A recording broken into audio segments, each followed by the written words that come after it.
C'est le retour de l'actualité avec les titres. Pour commencer, Abobo veut avoir fière allure en cette période de fête de fin d'année. Le moment est propice. La deuxième édition de la campagne dénommée Le Grand Ménage a été lancée dans la commune. C'est la maire Kandia Camara qui a procédé au lancement de l'opération, invitant toutes les forces vives à s'approprier le concept du projet.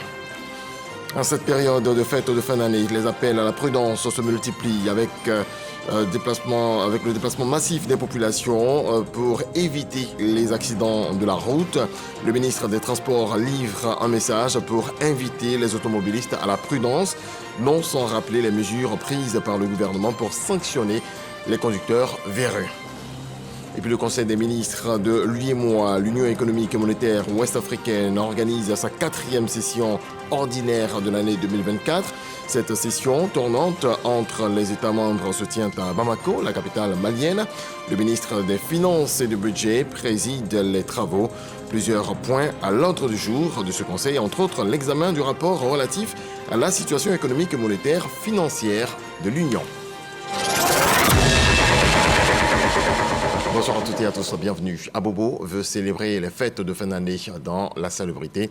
Le moment est propice. La deuxième édition de la campagne dénommée Le Grand Ménage a été lancée dans la commune. C'est la maire Kandia Camara qui a procédé au lancement de l'opération, invitant toutes les forces vives à s'approprier le concept du projet. Frédéric Gorebi, Franck Quadio. Abobo veut rompre avec la réputation de l'une des communes les plus insalubres du district autonome d'Abidjan. Et pour réussir le pari, le conseil municipal, avec à sa tête la maire Kandia Camara, instaure une campagne annuelle de salubrité dénommée Le Grand Ménage. Cette opération de nettoyage et de sensibilisation des populations à maintenir un cadre de vie sain est à sa 2e édition. C'est bientôt les fêtes de fin d'année. Nous voulons que les populations d'Abobo passent ces fêtes dans de bonnes conditions, dans des quartiers propres, salubres. L'appel de Kandia Camara aux jeunes, aux femmes et aux hommes de la commune est clair. Il faut s'unir pour réaliser cet idéal. Aux forces de défense et de sécurité, il s'agit de veiller au respect des règles d'hygiène et de propreté. L'année 2025, nous avons décrété que Abobo soit la commune la plus propre de Côte d'Ivoire. C'est la raison pour laquelle je voudrais lancer un appel à l'ensemble des populations d'Abobo, que tout le monde s'approprie cette décision de faire d'Abobo la commune la plus propre. Une injonction qui a un écho favorable auprès des différentes couches sociales de la commune. Lorsque la première personne qui est autorité de la commune passe, il faudrait que toute la population sache qu'à partir d'aujourd'hui, elle doit être au bon soin de l'environnement. Il faudrait parler dans nos ethnies pour que nos parents sachent que la propreté, c'est pour notre propre santé. Nous devrons vraiment nous organiser dans les quartiers et chaque fin du mois pour mener des activités de grande envergure pour vraiment respecter ce que Madame le maire nous a dit. Cette 2e édition du Grand Ménage à Abobo s'est déroulée simultanément sur 8 sites dans le périmètre communal avec pour ambition instaurer un environnement en perspective des fêtes de fin d'année. Et pour les fêtes de fin d'année, autant veut des cadres salubres. On réclame également un trafic sans accident de la circulation. Le ministre de tutelle s'adresse justement aux populations. Léon Gros. Pour éviter les accidents matériels, corporels ou mortels, le dispositif de surveillance sur les routes renforcé en cette fin d'année dans le cadre de l'opération Épervier. Toutefois, l'armatan peut baisser par endroits la visibilité en dessous de 50 mètres. Mise en garde du gouvernement qui appelle les usagers de la route à la responsabilité. Je rappelle aux conducteurs routiers et à l'ensemble des usagers de la route que seul le respect du code de la route et la courtoisie au volant sauveront des vies en cette période de fête et de déplacement massif des populations. Avant de prendre la route, j'invite les propriétaires de véhicules automobiles et les conducteurs routiers au contrôle technique préalable à tout déplacement sur les routes, notamment la vérification de la qualité des pneus ainsi que des dispositifs de freinage et les phares de leurs véhicules. Je recommande l'allumage des phares, de jour comme de nuit, par tous, aussi bien en agglomération qu'en rase campagne. Le gouvernement exhorte aussi au respect du code de la route et au civisme. Je rappelle que le port de la ceinture de sécurité est obligatoire en Côte d'Ivoire et que tous les passagers des véhicules, même ceux des minibus et des autocars, devront mettre les ceintures de sécurité pendant les voyages. À cet effet, j'invite les propriétaires d'autocars de transport à s'assurer de la présence du dispositif de ceinture de sécurité sur tous les sièges passagers des véhicules. Je rappelle enfin que l'usage du téléphone au volant est strictement interdit et que le respect des limitations de vitesse est obligatoire. Aussi, du fait de la réduction de la visibilité, je recommande fortement aux automobilistes de réduire les vitesses en dessous de celles autorisées sur nos routes. Sauver des vies humaines pour des fêtes de fin d'année plus heureuses, finalité de cette campagne de sécurité routière, somme toute de la synergie d'action entre les ministères du Transport, de la Défense, de la Sécurité et de la Santé. Et fin d'année rime avec bilan. Le Conseil des ministres de l'UEMOA, l'Union économique et monétaire ouest-africaine, organise sa 4e session ordinaire de l'année 2024. Cette session tournante entre les États membres se tient à Bamako, au Mali. Le ministre ivoirien des Finances et du Budget préside les travaux. Serge Coléa a les détails.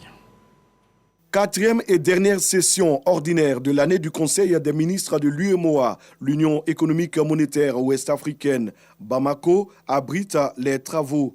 Tous les points à l'ordre du jour font l'objet d'un examen minutieux. Environ 8 heures d'échange, à l'issue desquelles le président du Conseil note d'importantes décisions. L'objectif est d'apporter des réponses aux attentes des populations. Je me réjouis de l'adoption du rapport relatif à la situation économique et monétaire de l'UEMOA au 30 septembre 2024 et du cadrage macroéconomique de l'Union pour les années 2024 à 2029 qui constituent des référentiels pertinents pour le pilotage de nos économies. Je note en outre avec satisfaction l'adoption du rapport sur les perspectives financières actualisées 2025-2029 de la BOAD qui permettra à notre banque de développement de préserver ses équilibres financiers sur la base d'objectifs d'activité et des conditions d'intervention proposées. Les participants passent aussi en revue les questions économiques liées aux organes et institutions de l'Union, projet de budget, projet de règlement relatif aux relations financières extérieures des États membres de l'UEMOA sont entre autres programmes validés ou adoptés. En sa qualité de président du Conseil des ministres de l'UEMOA, Adama Coulibaly, ministre des Finances et du Budget de la République de Côte d'Ivoire, se réjouit de l'engagement de ses pairs, tout en remerciant les autorités maliennes pour l'organisation et l'accueil chaleureux. Et le 31 décembre 2024 marquera la fin de l'attestation villageoise, remplacée dès le 1er janvier 2025 par l'ADU, l'attestation de droit d'usage coutumier. Un document infalsifiable, selon le ministre Bruno Nabagné-Koné, qui s'exprimait lors de la tribune du CICG, Centre d'information et de communication gouvernementale. Sifora Zeki. Lotissement. Dans un langage ferme, empreint de sincérité et de franchise, Bruno Koné s'est prêté aux 350 questions des internautes sur les réformes de son département ministériel. Comme il fallait s'y attendre, l'attestation villageoise remplacée à partir du 1er janvier 2025 par l'attestation de droit d'usage coutumier ADU était le principal sujet abordé. 3 cas de figure qui résument les préoccupations et inquiétudes des usagers ont été expliqués par l'émissaire du gouvernement. Et pour ceux qui ont déjà une attestation villageoise, plusieurs cas de figure se présentent. Le premier cas de figure, c'est celui qui est dans un lotissement approuvé. Vous êtes dans un lotissement approuvé, vous avez une attestation, il n'y a pas de litige sur le lotissement en question. Tout ce que nous vous demandons, c'est d'entamer la procédure d'accès à l'ACD. Le deuxième cas de figure, ce sont les personnes qui disposent d'attestations sur des lotissements non approuvés. Donc, dans ce deuxième cas de figure, aujourd'hui, tout ce que nous pouvons vous demander, c'est de mettre la pression sur celui qui vous a vendu, sur ceux qui vous ont vendu ces attestations, pour que le lotissement en question soit régularisé ou qu'il soit approuvé. Le troisième cas de figure qui est peut-être nouveau, c'est le lotissement qui fera l'objet d'approbation après le 1er janvier 2025. Donc à partir du 1er janvier 2025, bien entendu, nos services, qu'ils soient à Abidjan ou déconcentrés, nos services ne vont plus accepter d'attestations villageoises sur des lotissements nouveaux. Voilà ce qu'il est important de dire. Sur les lotissements anciens, il n'y a pas de difficulté. Si vous avez acquis dans des conditions totalement conformes votre lot avec une communauté ou avec un vendeur qui lui-même est sérieux, et que sur le lot en question, il n'y a pas de litige, d'une façon ou d'une autre, vous arriverez à la propriété. Pour Bruno Koné, l'ADU n'annule pas les droits acquis antérieurement. La mise en place de l'ADU ne supprime pas les droits que vous aviez précédemment. Mais par contre, à partir du 1er janvier 2025, toutes les attestations villageoises ne seront plus acceptées. Donc il faudra que le lotissement en question fasse la démarche jusqu'à l'ADU. Durant 1h15 d'échange, plusieurs autres sujets ont été abordés, notamment les logements sociaux. Autre volet de l'actualité, 2000 jeunes bientôt formés. Une convention vient d'être signée à ce propos par l'entreprise américaine Cisco et le ministère de la Jeunesse, de l'Insertion professionnelle et du service civique. Les portes de l'emploi s'ouvriront dans le domaine de la sécurité informatique. Julien Gogo, Khalil Diomandé. 200 000 jeunes bientôt formés à la sécurité informatique par l'entreprise américaine Cisco. C'est l'objet de cette convention qu'elle signe avec le ministère ivoirien de la Jeunesse, de l'Insertion professionnelle et du service civique. Un accord important entre cette structure et le ministère de la promotion de la jeunesse. L'idée, c'est d'offrir des opportunités donc de formation à des jeunes dans le domaine digital. En réalité, l'objectif, c'est d'atteindre près de 200 000 jeunes à terme, avec près de 40 000 jeunes qui seront formés donc par an. Donc je me réjouis donc de la signature donc de cette convention. Et ce que j'ai rappelé, c'est que cela est en parfaite cohérence avec donc les priorités du gouvernement ivoirien qui veut offrir des opportunités de formation à des jeunes à l'effet de les aider pour une insertion professionnelle durable. Cette formation initiée par ce leader mondial américain de la sécurité informatique s'inscrit dans une démarche de responsabilité sociétale. L'initiative est soutenue par l'ambassade des États-Unis d'Amérique en Côte d'Ivoire. Une promesse pour l'investissement dans l'avenir de la Côte d'Ivoire parce que c'est un investissement dans les jeunes Ivoiriens et pour l'avenir et pour accompagner la Côte d'Ivoire dans l'avenir. Donc vraiment, c'est une journée. La société Cisco gère 85% du réseau mondial d'Internet. Ces certificats sont recommandés auprès des structures de renom. 200 000 jeunes seront donc bientôt formés. Le ministère de la Communication vient d'exprimer toute sa reconnaissance aux personnalités et travailleurs du secteur de l'audiovisuel, 55 au total. Une cérémonie de distinction dans l'ordre du mérite de la communication s'est tenue en présence du ministre de la Communication et de quelques membres du gouvernement. Souleymane Denisangou. Cérémonie de distinction des acteurs et figures du secteur des médias. Au premier rang des récipiendaires de l'ordre du mérite de la communication, les commandeurs. Ensuite viennent les officiers, puis les chevaliers. Ils ne tarissent pas d'éloges à l'endroit du gouvernement. C'est vraiment le couronnement de notre travail, toute une reconnaissance de plusieurs personnes à travers moi. Et nous disons merci au ministre de la Communication pour cette reconnaissance. C'est une satisfaction de se rendre compte que ce qu'on faisait avec passion, avec abnégation, pour notre premier patron qui est le public, la cible, et bien que la Côte d'Ivoire entière, l'État de Côte d'Ivoire, par le gouvernement de Côte d'Ivoire, le ministère de la Communication, que toutes ces personnes reconnaissent le travail accompli. Élevé au grade de commandeur de l'ordre du mérite de la communication, Jean-Martial Adou, directeur général par intérim de la RTI, souligne les pas qui restent à franchir face aux mutations du secteur de l'audiovisuel. Notre environnement audiovisuel évolue. Évolue d'ailleurs à pas de géant. Il faut que l'audiovisuel public, disons, s'adapte à ce changement que nous connaissons, qui nous vient de partout. Donc c'est un challenge que nous devons tous relever ensemble, dirigeants, travailleurs également. Cette 6e édition veut se placer sous les signes de la reconnaissance et de la responsabilité des acteurs du métier de la communication. Au nom de tous les miens, c'est avec ces mots acceptés de tous que je voudrais dire un grand merci aux plus dignes d'entre nous, Son Excellence, Monsieur le Président de la République, Alassane Ouattara. Merci à Monsieur le Grand Chancelier de l'Ordre national, Ali Koulibaly. En nous adoubant ce soir, vous nous conférez cette mission essentielle de diffusion de bonnes pratiques dans les différents métiers que nous exerçons dans le secteur. Ministre de la Communication, porte-parole du gouvernement, Amadou Koulibaly exprime sa fierté à l'endroit des récipiendaires et rassure du soutien de l'État.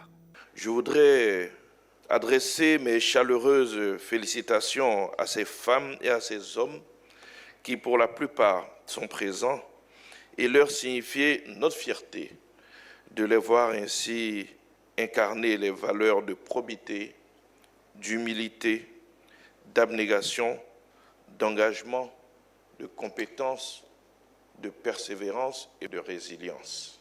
Son Excellence, M. Alassane Ouattara, Grand Croix, Président de la République de Côte d'Ivoire, chef souverain et grand maître de l'ordre national, se voit ainsi conforté dans son ambition légitime de toujours placer l'homme au cœur de son action pour le rayonnement de notre pays, la Côte d'Ivoire. Ce sont au total 55 personnalités et figures du secteur des médias qui ont été décorées dans les différents grades de l'ordre de la communication.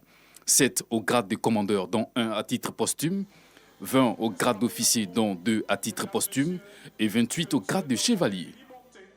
On reste dans cette veine avec la cérémonie de distinction et de reconnaissance envers 63 travailleurs du port autonome de San Pedro. Au cours de cette cérémonie, le premier responsable a affiché la volonté de passer à 10 millions de tonnes de trafic de marchandises à compter de 2025. Les précisions de Sam Conan. Le port autonome de San Pedro veut compter parmi les ports les plus compétitifs et les plus performants au monde. D'un trafic global de marchandises qui est passé d'1,2 million à plus de 7 millions de tonnes de 2011 à 2023, le premier port exportateur de cacao au monde veut atteindre la barre des 10 millions de tonnes les années à venir. Le nouveau schéma directeur, les projets d'extension et de modernisation du port ouvrent de meilleures perspectives. Je voudrais vous engager, nous engager, parce que cela fait la 5e, la 10e fois que nous disons que le port de San Pedro est passé de 1,2 million à 7 millions. Ça suffit. Il nous faut passer maintenant à 10 millions de tonnes et je souhaite pouvoir compter sur vous. Pour y arriver, le port a décidé d'encourager ses travailleurs et remercier ceux admis à la retraite à travers une cérémonie de distinction. Cette distinction n'est pas seulement un symbole, elle illustre les valeurs de persévérance, les valeurs de compétence et d'excellence que nous chérissons tous. 63 agents ont reçu des médailles d'honneur du travail, dont une grand or, 5 or, 11 vermeil et 46 argent. Le ministère des Transports, tout en remerciant les travailleurs pour leur engagement et leur détermination, encourage le conseil d'administration et la direction générale à poursuivre le développement et la modernisation du port afin d'atteindre les objectifs fixés. En cette fin d'année, les objectifs qu'on se fixe sont liés aux besoins physiologiques. Comment bien se nourrir, surtout à moindre coût. L'Office d'aide à la commercialisation des produits vivriers de Gbeke sillonne les marchés pour s'assurer de la disponibilité des denrées de grande consommation, surtout les produits vivriers à des coûts accessibles à tous. Gervais Kouassi sur Corona. L'un des baromètres d'une fête réussie, c'est la nourriture servie, mais à quel coût? Pour s'assurer de l'approvisionnement des marchés en produits vivriers et en volailles, les responsables de l'Office d'aide à la commercialisation des produits vivriers, OCPV de Gbeke, se sont d'abord entretenus avec les opérateurs économiques de la région à la préfecture de Béoumi. Il a été question de sensibiliser les commerçants à ne pas heurter la poche du consommateur en augmentant de façon abusive les prix des denrées. Ensuite, qu'a permis sur les marchés de Béoumi et de Boaké. Bananes, igname, manioc, maraîcher, bref, il y en a. Le marché de Béoumi était un marché qui approvisionne le marché de Boaké. Et vu les capacités de production de la zone de Béoumi, on rassure la population de Boaké pour dire qu'il y aura la production en abondance, les produits vivriers seront sur le marché à prix acceptable. Nous sommes venus voir aussi au niveau de la volaille parce qu'après les fêtes, ce sont les poulets. Le seul bémol, c'est le prix de la volaille qui est en hausse. La volaille aujourd'hui qui est produite doit quand même suffire la population. Mais il faut reconnaître que cette année, vraiment, ça a légèrement flambé. L'année passée, le prix de gros de la poule pondeuse, nous étions autour de 3200 et 3000. Mais aujourd'hui, nous sommes autour de 3500 le prix de gros. Voilà. Et les coquelets, nous sommes autour de 5500 à 6000 le prix de gros. Or, les années qui ont passé, nous étions autour de 5000. C'est dû à l'importation surtout du maïs. En tout état de cause, nos assiettes ne seront pas vides les fêtes à venir. Et c'est ce qu'on souhaite. D'ailleurs, pour se procurer des biens et services, il faut avoir du liquide ou de l'argent à portée de main. Avec PMI by Lonassi, cela sera possible. C'est une plateforme de la Loterie nationale de Côte d'Ivoire qui permet aux parieurs d'obtenir facilement leurs gains. Khalil a demandé. Après la création de sa plateforme de jeux en ligne en 2021, la Loterie nationale de Côte d'Ivoire innove à nouveau avec la conception d'une solution de paiement dénommée PMI by Lonassi. C'est une plateforme lancée en octobre 2024 qui permet aux parieurs gagnant à la loterie de percevoir le gain en temps réel par mobile money. Le constat est que tous ceux qui vont dans le réseau physique prennent des tickets, doivent se faire payer dans un délai de 10 jours. Donc, il peut arriver que le délai soit expiré pendant que le parieur n'a pas eu le temps de se faire payer. Donc, PMI a vocation donc, à permettre à toutes ces personnes-là qui ont pris des tickets physiques de se faire payer en ligne de façon instantanée sur le mobile money. Mesdames et messieurs, comme vous le constatez, la Lonassi est profondément digitalisée depuis quelques années. Nous apportons donc à nos joueurs plus de sécurité et plus de flexibilité dans la gestion des gains.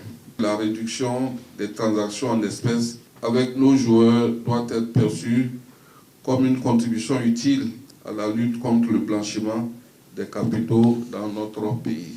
Les friands de paris sportifs accueillent avec joie la venue de ce moyen de paiement digital. En tant que parieur, cette nouvelle plateforme nous arrange. Le vendredi passé, j'ai payé au moins 4 tickets de 240 000. Et je l'ai retiré, j'ai donné ça à mon client. Il n'y a pas de souci.